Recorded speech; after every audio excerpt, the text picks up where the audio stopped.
Speaker मैं यहाँ पे बात करना चाहूंगा कि एक जो गैर आईनी एक जो इक़दाम हुआ है और जिसके ऊपर कल बल्कि आज सुबह कहूँ या रात कहूँ समझ नहीं आ रही, डकैती हमेशा रात में होती है, तो ये डकैती जो की गई है और उस पे जिस तरीके से एक ऐसी हुकूमत जो खुद इस वक्त मैंडेट से नहीं आई हुई और उसने एक हमला किया है, आजाद अदलिया का जो लफ्ज है, मैं समझता हूं कि आज एक सियाद है उस हवाले से कि वो आजाद अदलिया को इन्होंने महकूम कर दिया है एक ऐसी हुकूमत के कि जो खुद इलेक्टेड नहीं है।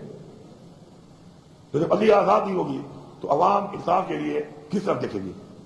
इससे पहले भी हमारे बहुत से इदारे बनाए गए और उन इदारों को बनाया इसलिए गया कि प्रोटेक्शन के लिए लोगों का पैसा लूट कर अपनी ही मर्जी के बंदे बिठा के वही फैसला करते हैं कि पैसा लूटा गया या नहीं लूटा गया। आप नैब को देख लें, नैब ने क्या किया आज तक? नैब ने कुछ भी नहीं किया, नैब ने सिर्फ विक्टिमाइजेशन की है। मैं बंदा लगाऊंगा, वो मेरे कहने में विक्टिमाइज करेगा, आप लगाएंगे वो आपके कहने में विक्टिमाइज करेगा। ये रिजल्ट निकला है अवाम का। 100 ऑफ बिलियंस रुपीज जो स्पेंड हो चुके हैं उसके ऊपर, जबकि आउटपुट कुछ नहीं है सिवाय विक्टिमाइजेशन के। तो जब मर्जी के बंदे आप बिठाएंगे और मर्जी के बंदों से आप फैसले कराएंगे, मर्जी के बंदों को आप इख्तियार देंगे, तो कभी भी वो इदारे आगे नहीं बढ़ सकते। और उसका सबूत यह है और हाल ये है कि आज पाकिस्तान जहां पे खड़ा है कि कर्जों में हम डूब चुके हैं। आप जिस इदारे में जिस सेक्टर में देखें पाकिस्तान नीचे जा रहा है गलत पॉलिसियों की वजह से। और ऐसे गलत इस तरह के जो तरमीमें की गई हैं गैर आईनी तरीके से, उनसे इस 25 करोड़ आवाम को तो फायदा नहीं हो रहा, चंद अशराफिया फायदा उठा रहे हैं। और ये जो तरमीम की गई है ये गैर आईनी तरमीम, ये भी चंद अशराफिया को सिर्फ उनको ओबलाइज करने के लिए की गई है और उनके नीचे अदलिया को लाकर अदलिया को भी आजाद का लफ्ज करके महकूम बना दिया गया है।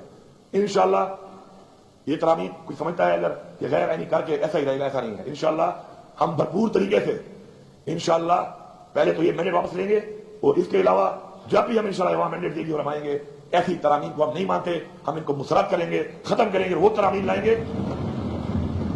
हम वो तरामीम लाएंगे कि जिन तरामीम से इस कौम को फायदा हो, इस मुल्क की आवाम को फायदा हो, इदारों की मजबूती हो, बजाय इदारों को कमजोर करने के, नीचे लाने के। साथ साथ जनाब स्पीकर मैं ये बताना चाहूं कि हमारी एक नजरिए की जंग है। उस नजरिए की जंग में कोई ये समझता है कि वो जोर से, जबरदस्ती से, जबर से हमें पीछे हटा लेगा, तो कुछ लोग तो कमजोर होंगे। और मुझे आज बरबरा में कह रहा हूं कि अल्लाह का शुक्र अदा करना चाहिए कि मुश्किल वक्त आया हमारे ऊपर, हमारी पार्टी के ऊपर। हमें पता चल गया कि कौन क्या था, हमें पता चल गया कि कौन जमीन फरोश था, कौन गद्दार था, कौन बुज़दिल था और कौन वो लोग थे कि जो नजरिए के लिए खड़े हैं और इंशाअल्लाह खड़े रहेंगे। जिन जिन लोगों ने वोट दिया या जिन लोगों ने वोट तो नहीं दिया लेकिन इमरान खान की पीठ पे छुरा घोंपने के लिए उस सब में खड़े हुए, इंशाअल्लाह आज रात तक उन सब के नाम आ जाएंगे और हम किसी ऐसे बंदे को नहीं छोड़ेंगे। इस पार्टी में किसी ऐसे बंदे की गुंजाइश नहीं है कि जो नजरिए से हटकर कोई बहाना बनाए, जमीन फरोशी पैसों पे करे या बुजरी से करे। बात एक ही है, हमारे लिए बराबर है चीज, चाहे बुजरी से वो गद्दारी करे चाहे वो बिक के गद्दारी करे। गद्दार गद्दार है, तारीख में गद्दार को गद्दारी कहा जाता है। ये जस्टिफिकेशन नहीं है कि मेरी कोई मजबूरी थी। जो कहता है कि मजबूरी थी, इस्तीफा दे देता, इस्तीफा दे देता ना। इस्तीफा क्यों नहीं दिया? जाती मफाद के लिए जो लोग इस अवाम को धोखा देकर इमरान खान के नाम पे वोट लेकर, जो लोग जाती मफाद के लिए जिन्होंने अपनी वफादारियां बदली हैं, इंशाअल्लाह कौन तो उनसे हिसाब लेगी, हम भी हिसाब लेंगे जरूर। हम ऐसे छोड़ेंगे नहीं इनको। तो किसी का यह ख्याल है कि बड़े आराम से हजम कर लेगा, इंशाअल्लाह इतने आराम से हजम नहीं होगी। और ये जो जितने इदारे हैं जो फैसला साज है, इस वक्त मैं सबको पैगाम दे रहा हूं, बरबरा पैगाम दे रहा हूं कि आप जवाब दे हैं इन चीजों का। ऐसा नहीं हो सकता कि आप इस मुल्क में जो भी करें आपसे कोई पूछने वाला नहीं होगा। और ऐसा भी नहीं हो सकता कि आप ये समझें कि आपसे कोई सवाल नहीं करेगा। और ऐसा भी नहीं हो सकता कि आप हर एक का मुंह बंद कर लेंगे, ऐसा नहीं है। हर चीज का एक वक्त मुकर्रर है। इंशाअल्लाह हमारी ये तहरीक जारी है। इस वक्त भी हमारा लीडर इमरान खान बेगुनाह जेल में है। जिस तरीके से इस गैर आईनी तरामीम को पास करने के लिए टाइम पीरियड में इमरान खान से मुलाकात बंद की गई, उसको बिल्कुल आइसोलेशन में ले जाया गया और जो हरकतें की गई वो भी हमारे दिलों में भी हैं, हमारे जहनों में भी हैं, हमारी कौम के भी सामने हैं और इंशाअल्लाह हम जवाब मांगेंगे इसका। इसी तरह बहुत बड़ी बड़ी हमने तकरीरें सुनी यहां पे कि जी माएँ और बहनें साझी होती हैं।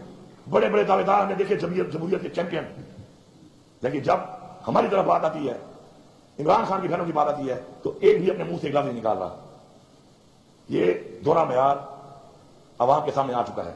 इस वक्त भी हमारे दो पार्लियामेंटेरियन प्रोडक्शन ऑर्डर के बावजूद एक तो बेगुनाह है, कैद किया हुआ है, प्रोडक्शन ऑर्डर के बावजूद आज इजलास में मौजूद नहीं है। आखिर किस बुनियाद पर हमारा एक कैबिनेट मेंबर लियाकत खान और एक अनवर खान हमारा पार्लियामेंटेरियन प्रोडक्शन ऑर्डर के बावजूद नहीं आ रहा इस इजलास में? इसके ऊपर मेरे ख्याल में हम सबको एक पेज होना चाहिए। कोई अगर वहां बैठा ये समझ रहा है कि हर वक्त ये माहौल रहेगा, तो ये तुम्हारी भूल है, कल आप भी हो सकते हो। तो इसलिए हक के लिए, सच के लिए, कानून की बालादस्ती के लिए, बराबरी के लिए आवाज उठाओ। और जो ये आवाज नहीं उठाता वो अपने लिए वो रास्ता बना रहा है, वो अपने लिए वो गड़ा खोद रहा है कि कभी तो ये समझ रहा है कि और गिर रहा है, लेकिन वो खुद भी उसमें गिरेगा।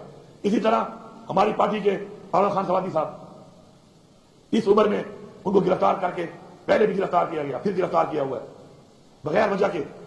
हमारे इस वक्त वर्कर्स एटीए के अंदर खामखा डाल दिया गया। उस दिन पेशी है, पेशी पे जज साहब नहीं आए, जज साहब छुट्टी पे चले गए। 100 वर्कर की पेशी है, वहां पे जज साहब नहीं आए, उस वजह से और जज भेज देते। किसी के बच्चे का क्या जेल में कुछ दिन ज्यादा गुजारना कोई अहमियत नहीं रहता स्कूल के अंदर? क्या उन माओ, उन बहनों, उन वालदैन के जो बच्चे हैं या किसी बच्चों के वालदैन हैं जो इस वक्त जेल में है बेगुनाह, तो क्या उनका 1 घंटा या 1 लम्हा या 1 हफ्ता या 1 दिन कोई अहमियत नहीं रखता? क्योंकि यहां पर अशराफिया है फैसले करने वाली, जिसको दिल करे अंदर डाल दो, जिसको दिल करे जो कर दो। मैं समझता हूं हमारे इंतजाम मजूदा साहब हमारे वकील हैं, वो गायब है, कितने दिनों से वो गायब है, कोई पता नहीं है वो कहां है। अदालत पूछ रही है कहां है, वो कहते नहीं ढूंढ रहे हैं। मैं तो हैरान हूं। आईजी पंजाब साहब आप केपी हाउस में तो बड़े धड़े से रेजा के साथ तो पुलिस घुस जाते हैं, इधर बंदा आप कह रहे हैं गायब है, ये आपकी परफॉर्मेंस है? इस्तीफा दो, घर जाओ, नहीं कर सकते हो तो घर जाओ। डाका मारने के लिए, गाड़ियां लूटने के लिए, सामान लूटने के लिए उस वक्त आप बड़े तेजियां दिखाते हैं, और यहां पे आप कह रहे हैं जी हम ढूंढ रहे हैं, पता नहीं चल रहा। अगर तुम्हारा बेटा होता, ये तुम्हारा भाई होता, तो फिर उसे पता चल जाता, और कल तुम्हारा बेटा भी हो सकता है, कल तुम्हारा भाई भी हो सकता है।